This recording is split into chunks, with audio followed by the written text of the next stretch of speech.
جناب بخشی خودکار چنده؟ قابل نداره داداش. 10 تومن میشه. زحمت اگه میشه همین حساب کنم. خیلی ممنون. باباش خودکار چنده؟ 10 تومن میشه. 10 تومن؟ نازوهای داره 9 تومن ها. خب برو از اونجا بخر. داداش خودکار چنده؟ قابل شما نداره میشه 11 تومن. 11 تومن؟ چون مردم خوشون صافم. چی گفتی نشینم ها؟ چی داشت چی ببخشید. حرفی از اون شنید. خداحافظ.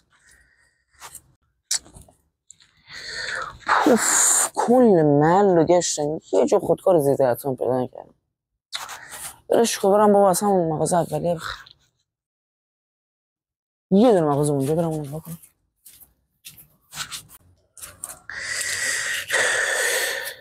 داداش خودکار چنده؟ دونه 9 تومن. 9 تومن؟ جان ما بگو تو رو خدا. داداش اصلا این 5 تا برام بکش. دمت 5 تا برام بکش. دمت گرم.